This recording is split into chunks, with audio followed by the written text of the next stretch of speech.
तो भाई लोग, वीडियो शुरू करने से पहले आप सभी से एक छोटी सी रिक्वेस्ट विनती है कि प्लीज चैनल को सब्सक्राइब कर लीजिए। ज्यादा मेहनत नहीं लगती, बस एक छोटा सा क्लिक ही तो करना होता है, तो फिर कर दो यार। चलिए वीडियो स्टार्ट करते हैं और ध्यान से देखिए इस खूबसूरत मोहतरमा को। इनका नाम है आरुषि कुमारी, उम्र है 24 वर्ष, शादीशुदा है, 2 बच्चों की माँ है। इतनी सारी चीजें होने के बावजूद इनका दिल अपने सगे भतीजे सचिन दुबे के ऊपर आ गया। दोनों 2 साल रिलेशनशिप में रहे, उसके बाद घर से भाग गए और गाँव के मंदिर में जाकर शादी कर ली। अब आरुषि कुमारी ने अपने पति को डिवोर्स दे दिया है और अपने भतीजे को ही हस्बैंड बनाकर रह रही है। अब इस पूरे कांड में अगर सबसे अच्छा किसी के साथ हुआ तो वो है आरुषि का पति। बेचारा बच गया, वरना आजकल तो जान लेने का ही रिवाज है। और हमारा एक सवाल है सचिन दुबे से कि जो लड़की भोग और विलास के कारण अपने पति और 2 बच्चों को छोड़ सकती है, उसकी क्या गारंटी है कि वो आगे जाकर दोबारा ऐसा नहीं करेगी। तुम तो ये भी नहीं कह सकते कि मेरी वाली ऐसी नहीं है। वैसे चलिए छोड़िए, इन दोनों लव बर्ड्स का एक छोटा सा इंटरव्यू भी हमारे पास है जो मैं लगाता हूँ, आप देखिए। आयुषी कुमारी। आयुषी कब से प्यार था इसे? 2 साल से।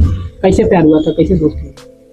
अब प्यार थोड़ी कैसे और कब होता है, वो तो प्यार तो कभी भी, अटैचमेंट कभी भी हो जाता है किसी से। मोबाइल के जरिए बात होती थी या घर के बगल में होने के कारण क्या हुआ था? कुछ मोबाइल, घर से भी कनेक्शन, उसकी वजह से भी। मोबाइल से भी? मोबाइल से भी। तो कौन लगता है रिश्ते में? तो आपका कुछ लगता है कौन है रिश्ते में? रिश्ते में मेरे हस्बैंड है, उससे ज्यादा मेरे कोई कुछ नहीं। बने पहले क्या? पहले भी मेरे हस्बैंड थे। सुने मारा है कि आप जो आप सुने शायद वही सच होगा। चाची ही थी? हाँ। तो अपने भतीजे पे दिल आ गया बस। तो आप अब जो आपके पहले पति थे उनको छोड़ दिए हैं? डिवोर्स दे दिए। डाइवोर्स हो गया? अब इनके साथ रहना है? कोई तरह का गिला शिकवा तो नहीं है आपको? कोई गिला शिकवा नहीं है। अब इनके साथ जीवन भर रहेंगे ना? हाँ। फिर कहीं वापस तो नहीं चले जाएंगे अपने पति के पास? वो फालतू काम हम नहीं करते। फालतू काम वो किया है, हम नहीं। बच्चा भी था। फालतू काम मेरा पहला पति किया, हम नहीं। एक औरत के साथ, हर औरत एक जैसी नहीं होती है। क्या किया था? अत्याचार किया था। तब किसी से किसी को दिल लगा होता है, कैसे फालतू का किसी को दिल लगा होता है। मतलब अत्याचार के बाद आप दिल लगा लिया? बस हाँ। चलिए आगे बढ़ते हैं और अब बात करते हैं एल्विस यादव के बारे में। तो एल्विस यादव वापस से एक और रियलिटी शो की ट्रॉफी जीतने में नाकामयाब रहे। आपको पता होगा कि उनका एक नया शो आ रहा था लाफ्टर शेफ सीजन 2 नाम से। अब उसका फिनाले शूट कर लिया गया है और एल्विस यादव उसमें तीसरे नंबर पर आए हैं। पहले नंबर पर जो जोड़ी आई है, जो जोड़ी इस सीजन की विजेता रही, वो है अली गोनी और रिम शेख। इन दोनों ने इस शो को बीच में से ज्वाइन किया था और दोनों विजेता भी बन चुके हैं। चलिए आगे बढ़ते हैं और अब बात करते हैं फुकरा इंसान और सोफी मोतीवाला की कंट्रोवर्सी के बारे में। तो ट्रिगर इंसान की शादी के दौरान उन्होंने और उनकी पत्नी ने जो कपड़े पहने थे, उनका जो लुक था, उसके ऊपर सोफी मोतीवाला ने एक रोस्टिंग वीडियो बनाया था और कुछ ऐसी चीजें बोली थी जो शायद मल्हाल फैमिली को पसंद ना आई हो, और इसीलिए ट्रिगर इंसान ने सोफी मोतीवाला को रोस्ट करते हुए एक रोस्टिंग वीडियो निकाला था। अब इसी रोस्टिंग वीडियो के ऊपर पिपोई का रिएक्शन भी सामने आ गया है। उनका कहना यह था कि चलो फुकरा इंसान ने मोतीवाला को रोस्ट किया, उसमें कोई गलत बात नहीं है, ये सारी चीजें तो चलती रहती है, पर उन्होंने सोफी मोतीवाला के बारे में एक शब्द का प्रयोग किया कि ये लड़की है या लड़का, ये पता नहीं चल रहा। तो किसी के जेंडर के बारे में इस तरह की चीजें बोलना ये गलत है, ऐसा नहीं होना चाहिए। मैं वो वीडियो क्लिप लगाता हूं तो आप अच्छी तरीके से समझ पाएंगे, देखिए। भाई बहन जो भी है, ये जो प्राणी है, ये मेरी फीड में आया, या तो खुद हूर का परा या हूर की परी दिखता हो।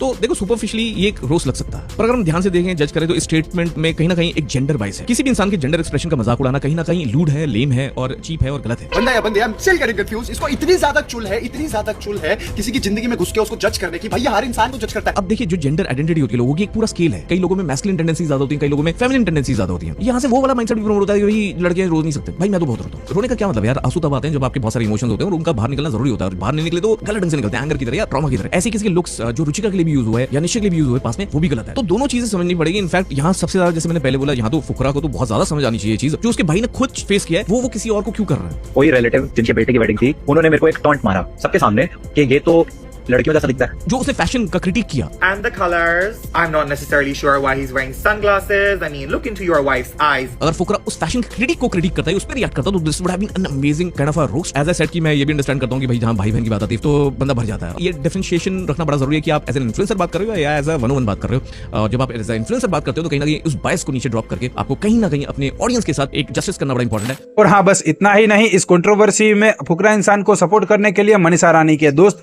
विशाल सिंह राजपूत ने भी सोफी मोतीवाला को रोस्ट करते हुए एक वीडियो निकाला है। तो मैं उसकी भी एक छोटी सी क्लिप लगा देता हूं, आप देखिए। Triggered Insan has just gotten married, and while he has blocked me, हाँ तो क्या करेगा? जिसने अपनी शादी में 2-4 करोड़ रुपए खर्च किए, उस शादी के ऊपर तू ऐसे गंद वीडियो बनाएगा तो वो क्या तेरा चुम्मी लगा कर? साले वो तो सीधा साधा इंसान था कि तुझे ब्लॉक किया। अगर गलती से कभी हम जैसे लॉन्डे की शादी हो रही हो और तू ऐसा वीडियो हमारे ऊपर बना दे तो भगवान कसम खाए कह रहा हूं, रुचिका और ट्रिगर के पीछे जो गुलाब के फूल उड़ रहे हैं ना, ये सारा इकट्ठा करके तेरा पैंट उतार के पिछवाड़े में डाल के गुलाब का गुलदस्ता बना देंगे। So I'm going to be nice. हाँ, तेरी भलाई इसी में है that you be nice with them. नहीं तो अगर तेरे ऊपर मैं वीडियो बनाना स्टार्ट किया ना तो ये तेरे ऊपर के कान का चश्मा नीचे के कान पे कब शिफ्ट हो जाएगा तुझे पता भी नहीं चलेगा। समझ में आया बेबी? सॉरी बाबा। चलिए आगे बढ़ते हैं और अब बात करते हैं जाने माने यूट्यूबर मनोज डे के बारे में। तो उनके साथ हो गया है एक स्कैम, बड़े वाला स्कैम, क्योंकि उन्होंने आज अपने इंस्टाग्राम पर एक स्टोरी लगाई और इस वाले स्कैम के बारे में बात करते हुए कहा कि मैंने हमारे सब्सक्राइबर को और मेरे सारे फैंस को ये वादा किया था कि मैं 20 तारीख को एक बहुत ही बड़ा सरप्राइज दूंगा, पर वो सरप्राइज आया नहीं क्योंकि उसे लेकर ही मेरे साथ स्कैम हो गया है। पर कोई बात नहीं, 12 तारीख को मेरा जन्मदिन है और उस दिन मैं एक दूसरा सरप्राइज दूंगा और यहाँ पर कोई स्कैम नहीं होगा क्योंकि इसमें सारी चीजें मेरे हाथ में है। मैं वो स्टोरी लगा देता हूँ, आप देखिए।